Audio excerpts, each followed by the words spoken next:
वैभव लक्ष्मी व्रत करने का नियम।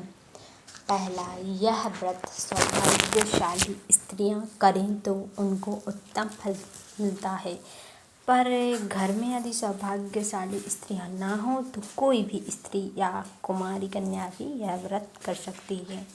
दूसरा, स्त्री के बदले पुरुष भी यह व्रत करे तो उसे भी उत्तम फल अवश्य मिलता है। तीसरा, यह व्रत पूरी श्रद्धा एवं पवित्र भाव से करना चाहिए, खिन्न होकर या बिना भाव से यह व्रत नहीं करना चाहिए। चौथा, यह व्रत शुक्रवार को किया जाता है। व्रत शुरू करते वक्त 11 या 21 शुक्रवार की मन्नत रखनी पड़ती है और पुस्तक में लिखी शास्त्रीय विधि के अनुसार ही व्रत करना चाहिए। मन्नत के शुक्रवार पूरे होने पर विधि पूर्वक और इस पुस्तक में दिखाई गई शास्त्रीय नीति के अनुसार उद्यापन विधि करनी चाहिए। यह विधि सरल है। शास्त्रीय विधि के अनुसार व्रत न करने पर व्रत का जरा भी फल नहीं मिलता।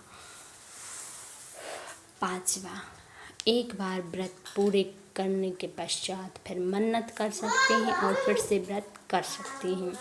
सातवां, माता लक्ष्मी देवी के अनेक स्वरूप हैं, उनमें उनका धन लक्ष्मी स्वरूप ही वैभव लक्ष्मी है और माता लक्ष्मी को श्रीयंत्र अति प्रिय है।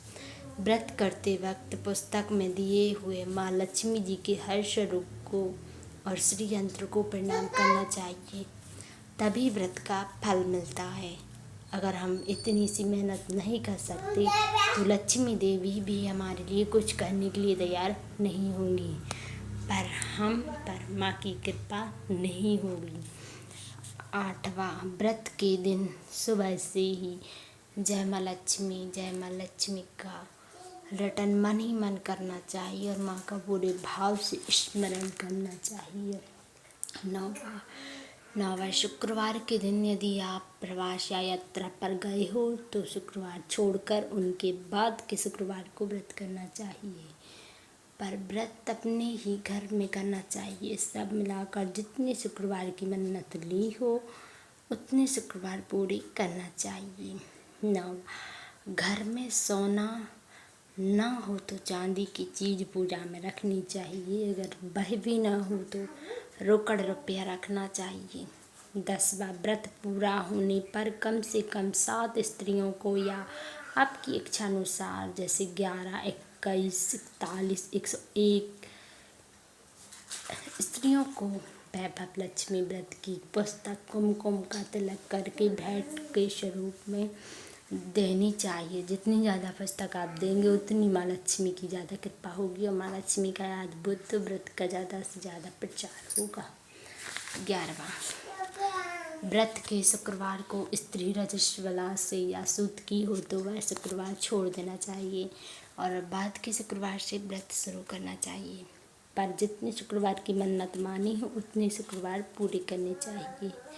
12वां, व्रत की विधि शुरू करते वक्त लक्ष्मी स्तवन का एक बार पाठ करना चाहिए। 13वां, व्रत के दिन हो सके तो उपवास करना चाहिए और शाम को व्रत की विधि करके माँ का प्रसाद लेकर शुक्रवार करना चाहिए। अगर ना हो सके तो फलाहार या एक बार भोजन करके शुक्रवार करना चाहिए। अगर व्रतधारी का शरीर बहुत कमज़ोर हो तो 2 बार भोजन कर सकते हैं, कर लेना चाहिए। सबसे महत्व की बात यह है कि व्रतधारी माँ लक्ष्मी पर पूरी श्रद्धा भावना रखना चाहिए और मेरी मनोकामना पूरी करेंगे, ऐसे ही दृढ़ संकल्प करना चाहिए।